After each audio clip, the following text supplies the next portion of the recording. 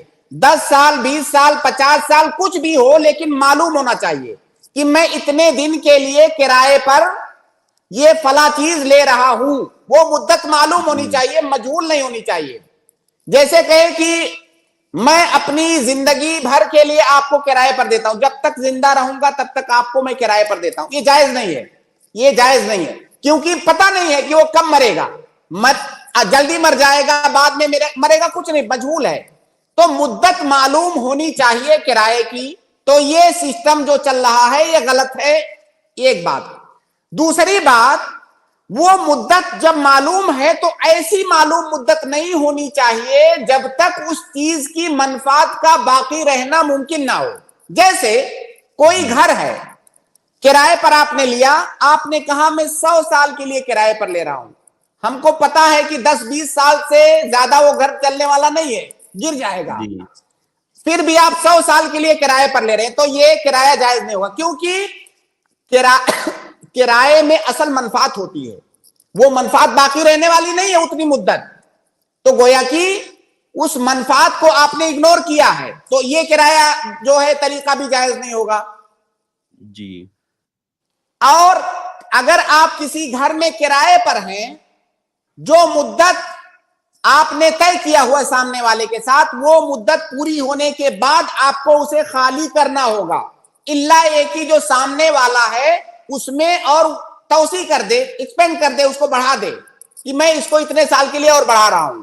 اگر وہ راضی نہیں ہے تو آپ کو نکل جانا چاہیے فوراً۔ اگر آپ رہ رہے ہیں اور قانون کا سہارا لے کر رہ رہے ہیں تو ظاہر ہے قانون، کئی سارے قانون ایسے ہیں جو ہماری شریعت کے مطابق نہیں ہیں، لیکن آپ اگر اپنے شریعت کے قانون کو مانتے ہیں تو آپ کو خود بخود چھوڑ دینا چاہیے۔ قانون کا سہارا لے کر اگر کسی پر آپ ظلم کر رہے ہیں تو یہ شریعت میں جائز نہیں ہے۔ اور جب آپ اس گھر سے نکل رہے ہیں، جو آپ نے ذکر کیا کہ ایک اماؤنٹ ملتا ہے، تو بھائی اتنے دن تک آپ کرائے پر تھے، کرایہ ادا کر رہے تھے، آپ نے کرایہ ادا کیا، گھر سے فائدہ اٹھایا، اب اماؤنٹ کا ہے کا، اب اماؤنٹ کا ہے کا، ظاہر ہے آپ قانون کا سہارا لے کر ظلم کر رہے ہیں سامنے والے پر، جو کہ شرعاً جائز نہیں ہے۔ تو وہ اماؤنٹ جو آپ لے رہے ہیں گھر سے نکلتے وقت، وہ جائز نہیں ہے۔ ایک تو کرایہ آپ معمولی سا دے رہے تھے، وہ بھی ایک مسئلہ ہے الگ سے، اس پر ہم نہیں جانا چاہتے ہیں۔ معمولی سا کرایہ دے رہے تھے، اس پر جب آپ نکل رہے ہو تو آپ جو ہے اماؤنٹ لے رہے ہو، گویا کہ جیسے آپ احسان کر رہے ہو، نکل کر کے آپ احسان نہیں کر رہے ہو، اب تک آپ ظلم کر رہے تھے، اب اس ظلم کو چھوڑ رہے ہو تو کم سے کم اماؤنٹ تو نہ لو الگ سے۔ تو جو اماؤنٹ آپ لے رہے ہو وہ جائز نہیں ہے۔ اب اگر آپ یہ دلیل دیتے ہو کہ بھائی ہمارا ایگریمنٹ ہوا تھا، بھائی ایگریمنٹ وہ غلط ہوا تھا، ایک زمانے میں غلطی ہوئی تھی، کیا اس غلطی کو آپ درست نہیں کرنا چاہو گے؟ تو جو اماؤنٹ آپ لے رہے ہو وہ لینا درست نہیں ہے۔ اگر آپ نے اسے لے لیا ہے، اگر آپ کو علم نہیں تھا، تو اب جب آپ کو علم ہو گیا ہے تو وہ اماؤنٹ آپ جا کر کے واپس کر دو۔ وہ اماؤنٹ ترکے میں نہیں آئے گا، کیونکہ وہ حرام ہے، اور اس حرام مال کا جو مالک ہے وہ معلوم ہے، آپ کو پتا ہے کہ اس کا مالک کون ہے۔ تو جب اس کا مالک کا آپ کو پتا ہے تو آپ اس کو جا کر کے واپس کر دو، آپ لوگ اس کو ترکے میں تقسیم مت کرو۔ جو وقف بورڈ ہے یا جو بھی جہہ ہے یا جو بھی کوئی کسی جو ہے انڈیویجول کا ہے اگر، تو آپ اس کو جا کر کے وہ رقم واپس کر دو، وہ آپ کے لیے جائز نہیں ہے۔ وقف اسٹیٹ کا شیخ اکثر ایسے ہی ہوتا ہے، مطلب کرایہ کم ہی ہوتا ہے اس کا، اور مطلب یہ سلسلے سے ایک زمانے سے چلے آ رہے، پگڑی کا سسٹم ہوتا تھا۔ اس کو ہم مان لیتے ہیں کہ کرایہ کم ہوتا ہے، کہ سماج میں ایسا معروف ہے کہ بھائی کرایہ کم ہوتا ہے، تو ہم اس کو چلو ٹھیک ہے تسلیم کر لیے کہ کرایہ کم ہوتا ہے، لیکن بھائی کوئی مدت بھی تو ہونی چاہیے، 10 سال 20 سال کچھ فکس تو ہونا چاہیے نا، کہ اتنے سال تک کرایے کے لیے پر لے رہا ہوں، اس کے بعد نکل جاؤں گا۔ اس کے بعد آپ بیٹھے رہتے ہو، جب کرایہ جو گھر کا مالک ہے وہ آپ سے نکلنے کے لیے کہتا ہے، تو پھر آپ ملک کے قانون کا سہارا لے کر کے ظلمن اور زبردستی آپ اس میں باقی رہتے ہو، یہ جائز نہیں ہے نا۔ جب وہ مطالبہ کرے اب ٹائم ختم ہوا، آپ نکل جائیے، اب ہم ایگریمنٹ کو ختم کر رہے ہیں، آپ نکل جائیے۔ جی جی، جزاک اللہ خیر شیخ۔ بھائی یہ آپ کے سوال کا جواب تھا. اگر کچھ گوشے اس میں رہ گئے ہوں تو آپ انشاءاللہ کل کی اسٹریم میں آ جائیں اور شیخ سے اس کے تعلق سے بھی آپ استفسار کر سکتے ہیں انشاءاللہ. تو اگلے گیسٹ ہے یونس ابن رحمت, میں آپ کو ایڈ کر رہا ہوں, آپ بھی ایک سوال پوچھ لیں شیخ سے. جی یونس بھائی. السلام علیکم ورحمۃ اللہ وبرکاتہ شیخین. وعلیکم السلام. جی یونس بھائی فرمائیں. شیخ ایک مالدار مسلمان ہے اور وہ مان لیجئے 2 کیس مان لیجئے کہ وہ اس کا کوئی فیملی ممبر ہے, جیسے بیوی بچے ہو گئے اور اس کے ماں باپ ہو گئے, اور ایک کیس ایسا مان لیجئے کہ اس کا کوئی بھی نہیں ہے اور وہ بہت مالدار ہے, تو اس کو پوری زندگی بھر کی کمائی وہ دین کے راستے میں یا پھر کوئی ایسے راستے میں جو حلال ہو وہ وہاں پورا تقسیم کر سکتا ہے کیا؟ جزاک اللہ. دونوں کو الگ الگ سمجھتے ہیں. ایک مالدار آدمی ہے جس کے پاس بیوی بچے یا اس کے ورثہ موجود ہیں, وہ آدمی اپنا پورا مال خرچ کرنا چاہتا ہے, کسی کار خیر میں پورا مال خرچ کر دینا چاہتا ہے, تو کیا اس کے لیے جائز ہے؟ جب تک وہ حالت صحت میں ہے, مرض الموت سے پہلے اپنا پورا مال جہاں پر چاہے وہ خرچ کر سکتا ہے, اسے اختیار ہے. لیکن افضل یہ نہیں ہے, جائز ہے اس کے لیے, اس کو اختیار ہے, وہ چاہے تو پورا مال کسی جو ہے مسجد کو, کسی مدرسے کو یا غریبوں میں بانٹ دے, جب تک وہ جو ہے حالت مرض الموت میں نہیں گیا ہے تب تک کہیں پر وہ اپنا پورا مال خرچ کر سکتا ہے, یہ جائز ہے اس کے لیے. لیکن یہ خلاف افضل ہے, کیونکہ اللہ کے نبی صلی اللہ علیہ وسلم کی ایک حدیث ہے کہ تم اپنے ورثہ کو غنی اور مالدار چھوڑ کے جاؤ, یہ بہتر ہے اس سے کہ تم ان کو غریب اور فقیر چھوڑ کر کے جاؤ, لوگوں کے سامنے وہ ہاتھ پھیلاتے ہوئے پھریں. تو اس کے لیے افضل یہ ہے کہ وہ صدقہ خیرات کرے, اچھے کاموں میں خرچ کرے, لیکن کچھ مال وہ بچا کر کے بھی رکھے تاکہ اس کے ورثہ کو ملے. لیکن اگر وہ کرنا چاہتا تو پورا کر سکتا ہے, ہر آدمی اپنے مال میں با اختیار ہوتا ہے, یہ مرض الموت سے پہلے. لیکن مان لیجئے وہ سخت بیمار ہوا, اس کو لگا کہ اب میری وفات ہو جائے گی, اب وہ چاہتا ہے کہ پورا مال جو ہے کہیں پر خیرات کر دے, اب اس کے لیے جائز نہیں ہے, اب وہ صرف 1/3 مال خیرات کر سکتا ہے. کیونکہ اب اگر وہ خیرات کرتا ہے تو یہاں پر اس بات کا شبہ ہے کہ اپنے ورثہ کو نقصان پہنچانے کے لیے ایسا کر رہا ہے, تو لہٰذا وہ 1/3 کو دے سکتا ہے, باقی نہیں دے سکتا. یہ مسئلہ ہو گیا اس آدمی کا جس کے پاس ورثہ موجود ہیں. ایک دوسرا مالدار آدمی جس کا کوئی نہیں ہے, وہ جہاں پہ چاہے اپنا مال اپنی زندگی میں جہاں چاہے خرچ کر سکتا ہے, اس کے اوپر کوئی پابندی نہیں ہے. اور ہم اس کو یہ بھی نہیں کہیں گے کہ تمہارے لیے افضل یہ ہے کہ کچھ چھوڑ کر کے جاؤ, کیونکہ اس کا کوئی نہیں ہے تو پورا مال بھی وہ خرچ کر سکتا ہے, یہ خلاف افضل بھی نہیں ہے. جی واضح ہے شیخ. مرض الموت مانے شیخ, مرض الموت مانے مرض الموت مطلب یہ ہوا کہ اس کو ایسی بیماری ہوئی, سخت بیمار ہوا کہ اب اس کو لگنے لگا, حالانکہ موت کا تو کسی کو نہیں پتا ہے, سخت بیمار ہو کے بھی آدمی ٹھیک ہو سکتا ہے, لیکن وہ اتنا سخت بیمار ہوا کہ اس کو لگنے لگا کہ شاید اب میرا آخری وقت آ گیا ہے, اس کو مرض الموت کہتے ہیں. جی واضح ہے شیخ, بہترین, جزاک اللہ شیخ. السلام علیکم. السلام ورحمۃ اللہ وبرکاتہ. بہت بہت شکریہ یونس بھائی ہمارے ساتھ جڑنے کے لیے. اگلے گیسٹ ہے محمد شفیع, میں آپ کو ایڈ کر رہا ہوں, آپ اپنا سوال پوچھ سکتے ہیں. السلام علیکم ورحمۃ اللہ وبرکاتہ. وعلیکم السلام ورحمۃ اللہ وبرکاتہ. شیخ صاحب, آپ نے پچھلے ہفتے میں فجر کی نماز کے تعلق سے ایک سوال میں یہ جواب دیے تھے کہ جب بھی آپ جو ہے وہ جاگ جائے اس وقت فوراً آپ کو فجر کی نماز ادا کرنا ہے. جی تب مجھے یہ صبح ہو گیا, اس میں اکثر یہ کرتا تھا, اگر ایسا معاملہ کبھی گھر میں کسی کے ساتھ ہوتا تو اس کو روک دیتا, کیونکہ طلوع کا وقت اگر داخل ہو گیا تو میں نماز پڑھنے سے روک دیتا تھا, میں خود بھی رک جاتا تھا. لیکن آپ نے جو اس دن سوال کے جواب میں یہ کہا کہ جو ہے تو وہ فوراً آپ کو سب سے پہلے جو تو وہ کسی بھی حالت میں فجر کی نماز ادا کرنا ہے. تو کیا واقعی میں جو کام کرتا تھا وہ غلط کرتا تھا یا جو تو اس کی گنجائش ہے؟ کیونکہ میں اس حدیث کو بھی سنا تھا جس میں نبی صلی اللہ علیہ وسلم سفر میں تھے, بلال رضی اللہ تعالیٰ عنہ کو جو ہے تو وہ انہوں نے جگانے کی ذمہ داری لگائی تھی, تو وہ تو واقعہ آپ کو جو تو بہتر معلوم ہوگا. سوال آپ کا واضح ہے, تھوڑا سا آپ سن لیں, جی جواب میں دیتا ہوں. آپ کا جو اشکال ہے انشاءاللہ اس کا جواب بھی دیتا ہوں.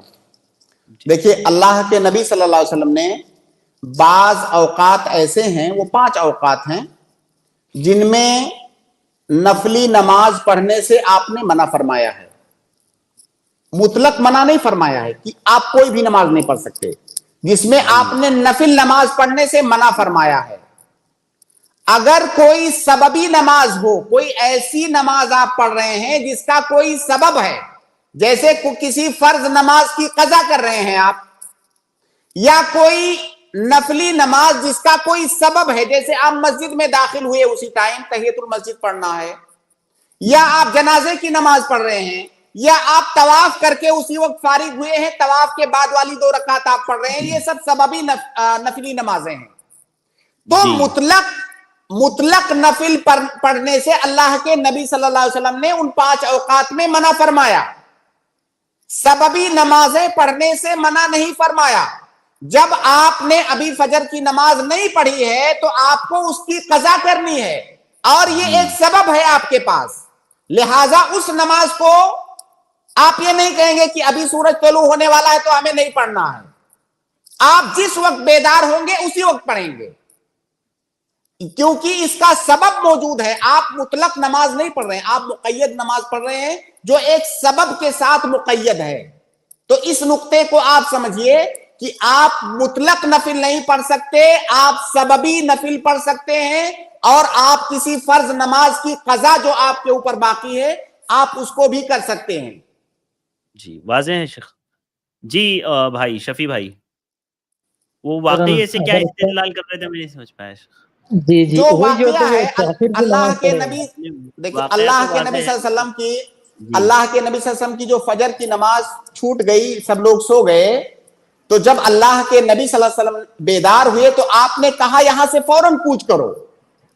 سورج نکل چکا تھا, دھوپ نکل چکی تھی, اب نماز کا ٹائم تو نکل چکا ہے, آپ کو نماز پڑھنا ہے فوراً, لیکن آپ اس جگہ پر نہیں ٹھہرنا چاہتے تھے. آپ پہلے اس جگہ سے آپ نے کوچ کیا, دوسری جگہ پر جا کر کے ٹھہر کر کے وہاں پہ آپ نے نماز پڑھی.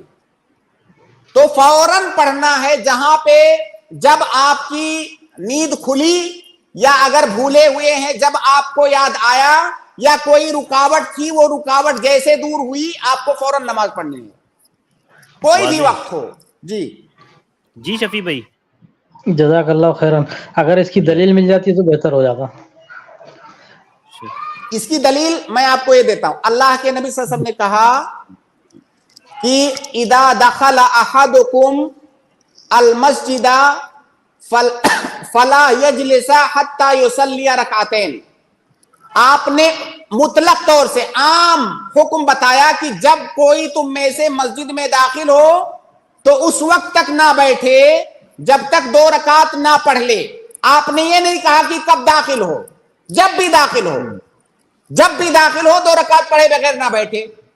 طواف کے سلسلے میں اللہ کے نبی صلی اللہ علیہ وسلم نے کہا جب طواف سے فارغ ہو آپ 2 رکعت نماز پڑھو مقام ابراہیم کے پیچھے. وقت کی کوئی قید نہیں کہ کب فارغ ہو تو پڑھو, کب فارغ ہو تو نہ پڑھو. سمجھ رہے ہیں؟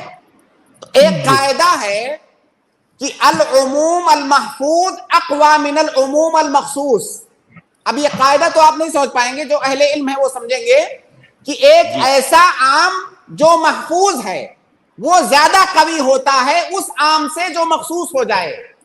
تو وہ جو نماز, وہ جو حدیثیں ہیں کہ جن میں 5 اوقات میں نماز نہیں پڑھنی ہے وہ مخصوص ہیں, اور یہ جو حدیث میں نے ابھی ذکر کیا یہ عام جو ہے یہ محفوظ ہے, مخصوص نہیں ہے, لہٰذا یہ مقدم کیا جائے گا. بارک اللہ فیک, جزاک اللہ خیرن واجر عظیم. السلام علیکم. جزاک اللہ خیر شفیع بھائی, وعلیکم السلام ورحمۃ اللہ وبرکاتہ. بہت بہت شکریہ ہمارے ساتھ جڑنے کے لیے.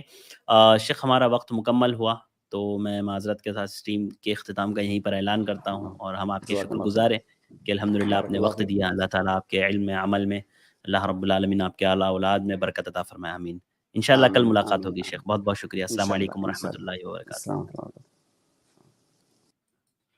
اس کے بعد میں اپنے تمام ناظرین کا شکر گزار ہوں کہ الحمدللہ آپ ہمارے ساتھ جڑے رہے ہیں, آپ نے وقت دیا. امید کرتے ہیں آپ کو ہماری اس اسٹریم سے فائدہ ہوا ہوگا, آپ سے گزارش ہے کہ انشاءاللہ کل آپ بھی آئیے گا، کل ہم بھی آئیں گے، اور جن لوگوں کے سوالات باقی رہ گئے ہیں انشاءاللہ میں پوری کوشش کروں گا کہ کل ان لوگوں کے سوالات ہو جائے، خصوصاً جو ہماری اسٹریم میں جڑے ہوئے تھے، عبدالاحد بھائی، یاسین بھائی، سید بھائی، گوگل بوائے، سرفراز نواز، اور اسی طرح سے دیگر جو لوگ جڑے ہوئے ہیں، میں ان تمام سے گزارش کروں گا کہ آپ کل انشاءاللہ آئیے، جب بھی آپ مجھے اسٹریم میں نظر آئیں گے انشاءاللہ پہلے میں آپ لوگوں کو لوں گا اسٹریم میں سوالات کے لیے۔ تو آج کے لیے بس اتنا ہی، مجھے دیجیے اجازت، انشاءاللہ کل پھر ملاقات ہوگی، اور جانے سے قبل اختتام مجلس کی دعا پڑھ لیجیے۔ سبحانک اللہم و بحمدک، اشہد ان لا الہ الا انت، استغفرک و اتوب الیک۔ السلام علیکم ورحمۃ اللہ وبرکاتہ۔